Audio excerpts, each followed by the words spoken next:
সংবিধান সংস্কার পরিষদের কথা বলা হচ্ছে, আপনাদের অবস্থান কি আসলে?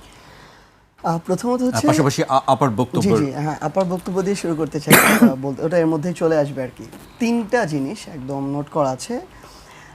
একটা হচ্ছে সব কিছু আবেগ দিয়ে চলে না, বিবেকের সংমিশ্রণ প্রয়োজন। আরেকটা হচ্ছে চল রাজুতে চল কিংবা শাহবাগে চল। আরেকটা হচ্ছে এই যে পড়াশোনা রিলেটেড বিষয় আর কি। এটা শুধু আপার এখানে না, এটা অন্যান্য যারা আমাদের বিএনপিপন্থী অ্যাক্টিভিস্ট আছেন, উপস্থাপক আছেন এবং সংসদে আছেন, তাদের সবার জায়গা থেকে এই জিনিসটা অবশ্যই বাংলাদেশে অসংখ্য বিএনপিপন্থী উপস্থাপক আছেন যারা সংরক্ষিত মহিলা আসনে যারা নিজেদেরকে দেখতে চান এই জন্য প্রাণপণ চেষ্টা করে যাচ্ছেন। তো এরকম আছেন। এবং সংসদেও আমরা গতকালকে হচ্ছে না, এর আগের দিন মাননীয় আইনমন্ত্রীর জায়গা থেকেও শুনেছি, তিনিও কিছু বই পড়ার সাজেশন দিয়েছেন। তো এই জিনিসগুলা আমরা পরামর্শ হিসেবেই নিচ্ছি, কিন্তু এটা আসলে পরামর্শ হিসেবে বলা হয় না আর কি। এই জিনিসটা বলা হয় একটু মানে খোটা দেওয়ার জন্য আর কি। তো আমি কিন্তু খুব সিরিয়াস, আমি খুব অনুধাবন করে কথা বলেছি। এখন ব্যাপারটা হচ্ছে কি, আসলে আমরা এগ্রি করি প্রত্যেকটা জিনিসে। প্রথমটা হচ্ছে যে আমরা মনে করি যে আবেগ দিয়ে সব কিছু চলে না। শুধু আবেগ দিয়ে অভ্যুত্থান হয় নাই। শুধু আবেগ দিয়ে অভ্যুত্থান হলে 1 জুলাইয়ে আমরা মার্চ টু গণভবন দিতাম, কিংবা আমরা 2 জুলাইয়ে মার্চ টু বঙ্গভবন দিতাম, 3 জুলাইয়ে মার্চ টু সংসদ ভবন দিতাম। আবেগ দিয়ে সব কিছু হয়নি। প্রত্যেকটা জায়গায় আবেগের সাথে বিবেকের সংমিশ্রণ ছিল। এই প্রত্যেকটা কর্মসূচি 1 জুলাইকে 36 জুলাই নিয়ে এসেছে। ওই জায়গায় দূরদর্শিতা, বিচক্ষণতা, পড়াশোনা, একাডেমিক নলেজ, আবেগ, বিবেক সব কিছুর একটা উপযুক্ত সংমিশ্রণ ছিল, যেই সংমিশ্রণটা বিগত 16 বছরে ছিল না দেখে হয় নাই। গতকালকে পার্থ ভাই একটা কথা বলেছে যে আপনারা 6 বলে 12 রান করলেও আমরা আমাদের জায়গা থেকে 300 রান করেছি, এগ্রি করি। কিন্তু দুঃখজনক হলে এটাও সত্য যে একটা 312 মিটার প্রস্থ নদীর 300 মিটারে গিয়ে আপনি যদি আর সাঁতার না কাটতে পারেন, আপনার ওখানে ডুবে মরতে হবে। এটা হচ্ছে বাস্তবতা। বাস্তবতাটা হচ্ছে মানুষ তাদের জায়গা থেকে সব সময় চেষ্টা করেছিল যে এই যে বিরোধী দলীয় যে রাজনৈতিক দলগুলো মাঠে লড়াই করছে, আন্দোলন করছে, তাদের জায়গা থেকে তাদেরকে সাপোর্ট দেওয়া, সম্পৃক্ত হওয়ার। কিন্তু দুঃখজনক হলে এটাও সত্য যে মানুষ না তাদের উপর আস্থাটা পায় নাই। এই আস্থাটা এই কারণেই পায় নাই কারণ এর আগের 90-এর গণ অভ্যুত্থানের পরে 3 দলের যে জোটের যে রূপরেখা ছিল সেই জায়গায় মানুষের সাথে প্রতারণা করা হয়েছে। এর পরবর্তীতে যে উপনির্বাচন মাগুরায় হলো সেখানে বিশ্বাসঘাতকতা করা হয়েছে। 96 ফেব্রুয়ারির যে নির্বাচন সেখানে মানুষের সাথে আরেকবার প্রতারণা করা হলো। এরপরে হাওয়া ভবন দিয়ে প্রতারণা করা হয়েছে। এরপরে মানুষের সাথে গুম খুন, বিচার বহির্ভূত হত্যাকাণ্ড, বিদ্যুতের বদলে খাম্বা, এরকম অসংখ্য জিনিস দিয়ে মানুষের সাথে প্রতারণা করা হয়েছে। ঠিক এই কারণে মানুষ তারপরে এই নেতৃত্বের উপরে আস্থা রাখতে পারে নাই বলে মানুষ তাদের নেতৃত্বে আর আন্দোলনে নামে নাই। এই জন্য মানুষ তাদের সন্তানের বয়সী ছাত্রদের উপরে আস্থা রেখেছে, নেতৃত্বে নেমেছে এবং তারা তাদের জায়গা থেকে সামগ্রিক বিবেচনায় এই অভ্যুত্থানটা নেতৃত্ব দিয়েছে। কেউ যদি সংসদে দাঁড়িয়ে বা এখানে হোক সালাউদ্দিন আহমেদ হোক অন্য কেউ এই কথা বলে যে আবেগ দিয়ে বিপ্লব হয়, সংসদ চলে না, দেশ চলে না, আমরা তাহলে ওই সালাউদ্দিন আহমেদকে জানাতে চাই বা প্রশ্ন করতে চাই তাদের সমস্ত নেতাকর্মীরা মিলে তাহলে এর আগের 16 বছরে তাদের এত বিবেকের সংমিশ্রণ ঘটিয়ে কেন একটা সরকারের পতন ঘটাতে পারে নাই। তো এই জন্য এই কথাগুলো বলে ওইটাকে ছোট করে দেখার কোনো প্রয়োজন নাই। আর আরেকটা জিনিস কি, আমরা আমাদের জায়গা থেকে বয়সে হয়তো অনেকের সন্তানের বয়সে হতে পারি, ভাইয়ের বয়সে হতে পারি, আমাদের বয়স হয়তো 28, 29, 30 হতে পারে, কিন্তু আমরা আমাদের জায়গা থেকে দেশের সর্বোচ্চ বিদ্যাপীঠ যেগুলো আছে সেগুলো থেকে পড়াশোনা শেষ করেছি। ওই পর্যন্ত এই মানুষগুলো কিন্তু তাদের জায়গা থেকে পড়াশোনা করেছেন, কিন্তু তারপরে তাদের একটা দীর্ঘ অভিজ্ঞতা আছে। আমরা তাদের অভিজ্ঞতাকেও সম্মান করতে চাই, স্ট্রাগলকেও সম্মান করতে চাই। কিন্তু তারা যদি তাদের এই যে জায়গাটা তারা পেয়েছে, যেটা আজকে থেকে 2 বছর আগে তারা কল্পনা করে নাই, যেটার আসল বহিঃপ্রকাশ ঘটেছিল 5ই অগাস্টের ওই বিকালের দিকে আমাদের মাননীয় স্থানীয় সরকার মন্ত্রণালয়ের যিনি মন্ত্রী, আমাদের মহাসচিব সাহেবের মুখে, রুহুল কবির রিজভী ভাইয়ের মুখে কিংবা মির্জা আব্বাস ভাইয়ের মুখে, ওই অভিব্যক্তিটা এখনও থাকা প্রয়োজন। আমরা চাই ওইটা আগামীতে থাকবে। এবার বেশ কিছু বিষয়, আমরা সংবিধানের সংশোধন চাই না। এই সংশোধন খেলা হতে হতে 17 বার খেলা হয়েছে। বিএনপির সময় নিজেদের মতো সংশোধন করেছে, আওয়ামী লীগের সময় নিজেদের মতো সংশোধন করেছে। প্রত্যেকটা হিতে বিপরীত হয়েছে, প্রত্যেকটা তাদের দলকে ক্ষতিগ্রস্ত করেছে, বাংলাদেশকে ক্ষতিগ্রস্ত করেছে। আমরা এই সংশোধনের খেলা খেলার জন্য একটা অভ্যুত্থান ঘটে নাই। আমরা আপা যেটা বললো মাত্র, এই 28-2 নারী পুরুষের সমতা দেয়া আছে, কোনো সমস্যা নাই। আমরা তো বলি নাই যে পুরো সংবিধানটা আপনি একেবারে বাতিল করে দেন, আমরা বলেছি সংস্কার করতে হবে। তো ওই সংবিধানের খেলা হবে না, নিজেদের নিজেদের সুবিধাজনক অবস্থান, তারা তাদের জায়গা থেকে যেমন বলছে ওই ঐক্যমত্য কমিশনে তারা তাদের যে প্রস্তাবগুলো উত্থাপন করেছিল, যেগুলো বাধা দিয়েছিল, সবগুলো মেনে নেয় নাই। একটা দলেরই যদি সব মেনে নিবে তাহলে ঐক্যমত্য কমিশনের দরকার কি ছিল? বিএনপির ঐক্যমত্য কমিশন দিয়ে দিলেই তো হইতো। এখানে সকল রাজনৈতিক দল, সকল জনগণের আকাঙ্ক্ষা যেমন লাগবে, ওই অন্তর্বর্তীকালীন যে সরকার আছে তাকে ওই আকাঙ্ক্ষাটা ধারণ করতে হবে যে সে একটা অভ্যুত্থানের উপর দিয়ে সরকার হয়েছে, তার আবার আলাদা একটা দায়িত্ব আছে। এবং বাংলাদেশের সকলে মিলে ফাইনালি ঐক্যমত্য কমিশনে এই বিষয়গুলোকে একত্রিত করে একটা জুলাই সনদ করেছে। যেই জুলাই সনদে কিছু দলীয় নোট অফ ডিসেন্ট বিএনপি দিয়েছে 9-10টা জায়গায়, 84টা বিষয়ে তারা ঐক্যমত্য হয়েছে। এটা হচ্ছে বাংলাদেশের স্বার্থে। সো তাদের দলীয় কোনো একটা জায়গায় নোট অফ ডিসেন্ট বাংলাদেশের স্বার্থ ব্যাঘাত ঘটাতে পারে না। যদি এটা হয় তাহলে তাদের স্লোগান সবার আগে বাংলাদেশ, এটা তাদের বাদ দিতে হবে। তাহলে যখন এই জুলাই সনদটা হলো, এই জুলাই সনদটা হওয়ার পরে এই জুলাই সনদের উপরেই তো গণভোট হলো। তো আপা যদি এখন একটু আগে বললেন যে গণভোটের সাথে জুলাই সনদের কোনো সম্পর্ক নেই, এটা কিভাবে? জুলাই সনদটা হওয়ার পরে অন্তর্বর্তীকালীন সরকার হয়তো তাদের জায়গা থেকে অনুধাবন করেছে, ঐক্যমত্য কমিশন হয়তো অনুধাবন করেছে যে আমরা জনগণের দাবিগুলো এখনো একমত হতে পারছি না, বিএনপি এভাবে বাধা দিচ্ছে, এগুলো যদি আমরা জনগণের একটা গণরায় ছাড়া নির্বাচনের পরে সরকারকে দিয়ে আপনি এগুলো বাস্তবায়ন করবেন, এগুলো তারা ছুঁড়ে ফেলে দিবে, যেমনভাবে 90-এর পরে দিয়েছিল। এই জন্য তারা এই গণভোটটা করলো। এই গণভোটটা ওই আদেশ থেকে এসেছে যেই আদেশ থেকে তারা এই নির্বাচনে সরকার গঠন করেছে। তাহলে এই আদেশ তো হচ্ছে, এই গণভোটটা হচ্ছে ওই আদেশটাকে বা এই জুলাই সনদটাকে বাস্তবায়ন করার একটা প্রক্রিয়া। এটার সাথে একটার সাথে আরেকটা সম্পর্ক না থাকে কিভাবে? এটা কিভাবে সম্ভব? আরেকটা জিনিস, আপা যেটা বললেন যে আপনারা তো সব মেনে নিয়েছেন, মানেন নাই আসলে। 84টা বিষয় আছে জুলাই সনদে, আপনারা বা বিএনপি 9 থেকে 10টা সেই জায়গায় নোট অফ ডিসেন্ট দিয়েছেন, যেই 10টা পালন করাটা বা বাস্তবায়ন করাটা বাকি 74টার চেয়ে বেশি জরুরি। বাকি 74টা বাস্তবায়ন না করলে কোনো সমস্যা নাই যদি এই 10টা বাস্তবায়ন করা হয়, কারণ বাকিগুলো অটোমেটিক ধীরে ধীরে বাস্তবায়ন হয়ে যাবে। এটা দেশের প্রয়োজনে এমনিতেই যে কোনো সরকার করবে। দেখেন, তারা বললেন যে 2বার ক্ষমতায় থাকতে পারবে, এই জায়গায় তারা এগ্রি করেছেন না, আংশিকভাবে। 2বার তারা এগ্রি করেছেন কোন জায়গায়? সব মিলিয়ে 2বার না, পরপর 2বার। সুবিধাজনক অবস্থান দলের উচ্চকক্ষ এগ্রি করেছেন না, আংশিক এগ্রি করেছেন। এগ্রি করেন নাই কোথায়? তারা বলছেন তাদের যে নিম্নকক্ষে যতজন সংসদ সদস্য থাকবে ওইটার পার্সেন্টেজ অনুযায়ী তারা উচ্চকক্ষে সংসদ সদস্য দিবে। তাহলে ওটার দরকারটা কি? মানে ওইটা তো দরকার ছিল, আপনি একটা দেশের জন্য গুরুত্বপূর্ণ পলিসি নিচ্ছেন, ওই পলিসিতে ওইখানে আরেকটা অ্যানালাইসিস হবে। আপনার যদি নিম্নকক্ষ থেকে আপনার সংখ্যাগরিষ্ঠ সাংসদের ভিত্তিতে, মতামতের ভিত্তিতে পাশ হয়ে যায় এবং ওই সংখ্যাগরিষ্ঠ পার্সেন্টেজ যদি উচ্চকক্ষে আবার থাকে, তাহলে তো ওইটার কোনো মূল্য থাকে না। ওটার দরকার আছে কোনো? তাহলে তাদেরকে খাইয়ে পেলে পুষে বড় করার তো কোনো প্রয়োজন নেই। তাহলে আমরা কি চেয়েছিলাম? আমরা চেয়েছিলাম উচ্চকক্ষে পিআর পদ্ধতিতে সংসদ সদস্য থাকবে।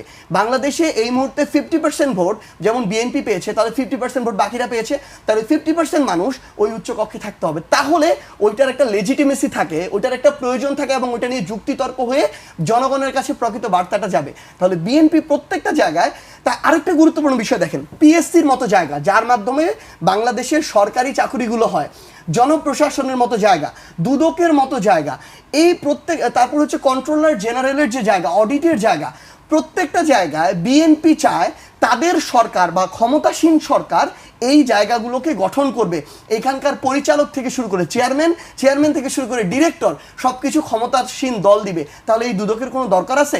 এই দুদক নর্মালি দুর্নীতি কারা করে? ক্ষমতাসীন দলের যারা থাকে, ক্ষমতাকে ব্যবহার করে বিভিন্ন পদ পদবিতে থেকে অনেকেই তাদের জায়গা থেকে দুর্নীতি করে, লুটপাট করে, রাহাজানি করে, চুরি চামারি করে।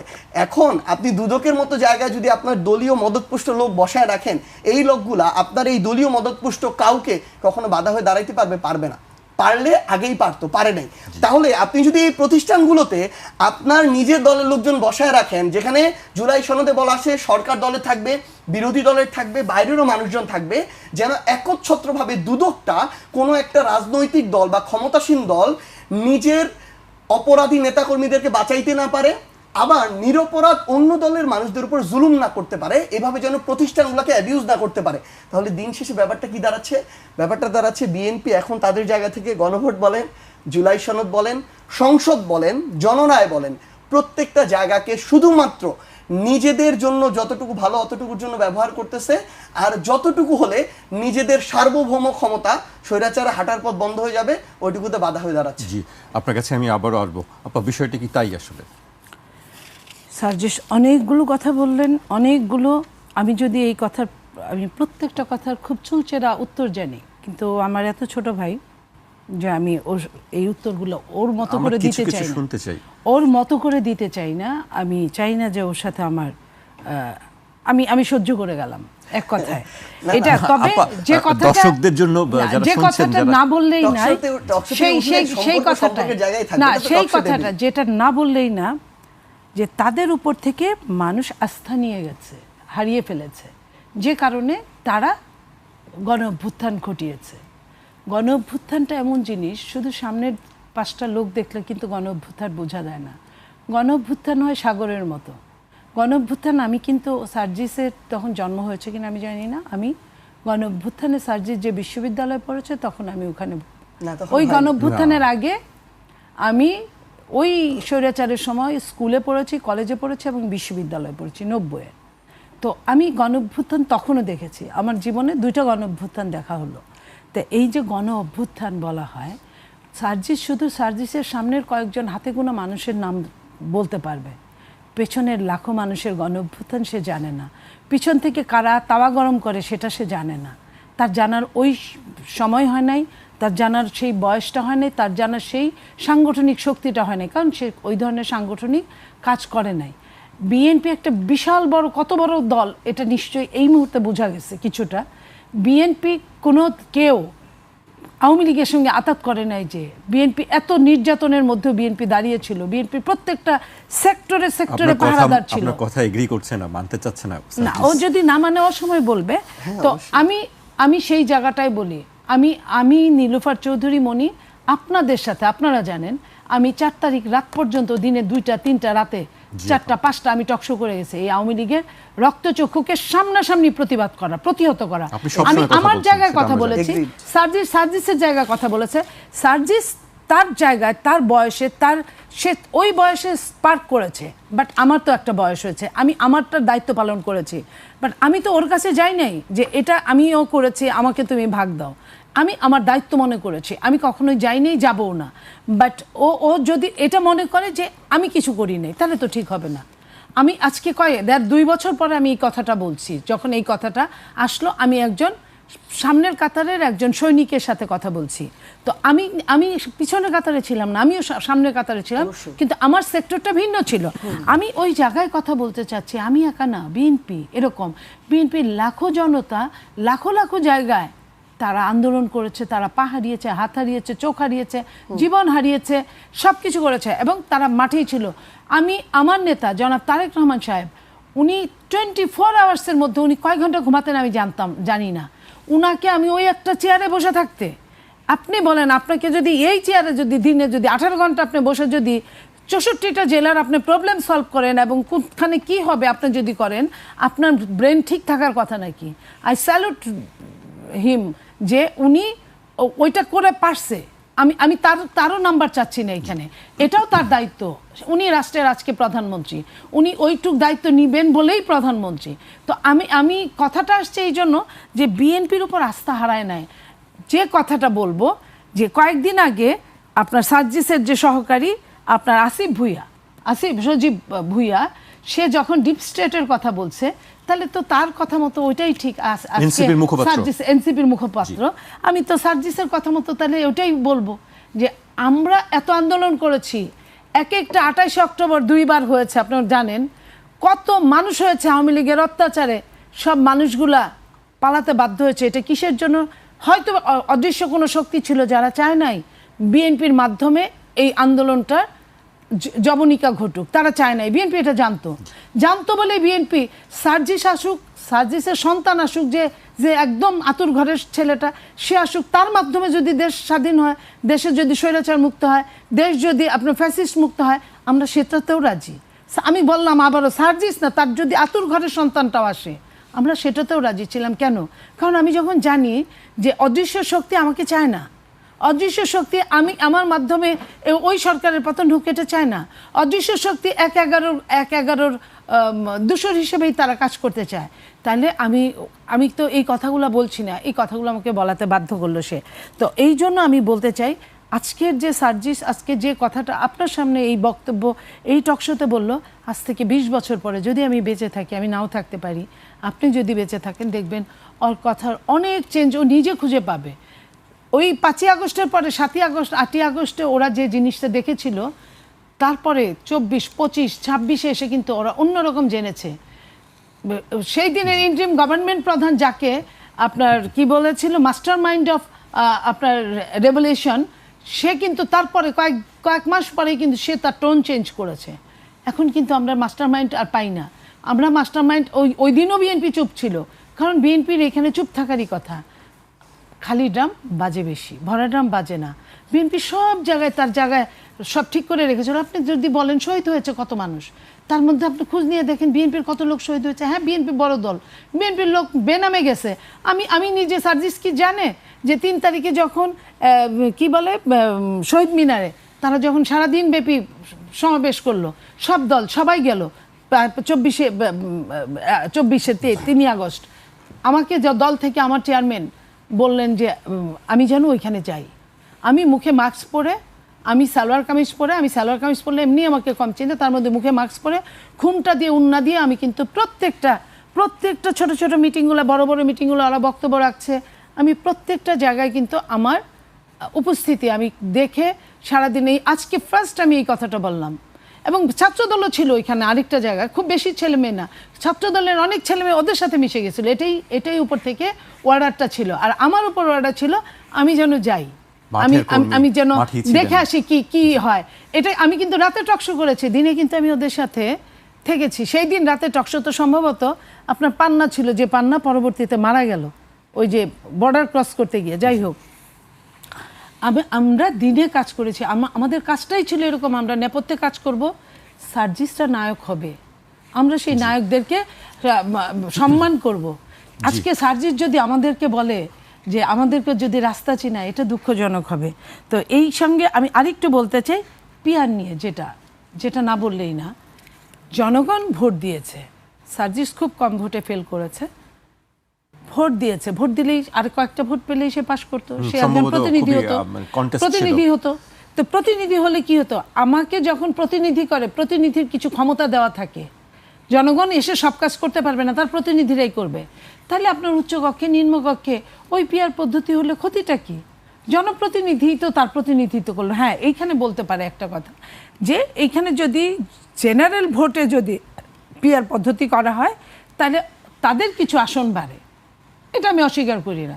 উন্নত গণতন্ত্রে এটা হতে পারে, এটা আলোচনা সাপেক্ষ, তারা আলোচনা চালিয়ে যাক, আমরা চাইবো এটা হলে আমাদের কোনো সে থাকবে না। বাট আগেই যদি আমি মানে অঙ্কুরেই বিনাশ করি, তাহলে তো আর আমি কিছু পাওয়ার চিন্তা করব না। আর গণভোট আর জুলাই সনদ, আমি আবারও বলছি, জুলাই সনদ নিয়ে ওই সমস্যা নাই, কিন্তু সেটাকে যে গণভোটের মাধ্যমে আসতে হবে, বিএনপি কিন্তু এটা বলে নাই। বলেছে বিএনপি আমরা সংসদে যাব, আমরা আবার এটা তুলবো, সংসদে তো তুলতেই হবে, বিল পাস করতেই হবে, আমরা তুলবো, আমাদের যেখানে যেখানে সমস্যা আছে এগুলো আমরা মিটায় ফেলবো। বাট সার্জিসের ওই কথাই সত্যি যে কেউ বিএনপিকে বিশ্বাস করে নাই। তাহলে আপনি যদি আমাকে বিশ্বাস না করেন, যে কারণে বলছে বিএনপি তো হ্যাঁ ভোট দিবে না, তারা তাদের বিশ্বাস থেকেই বলছে যে বিএনপি দিতে পারে না। বিএনপি কিন্তু একবারও কাউকে বলে নাই যে তুমি নাতে ভোট দাও, এটা ভোট তোমার ব্যক্তিগত ব্যাপার।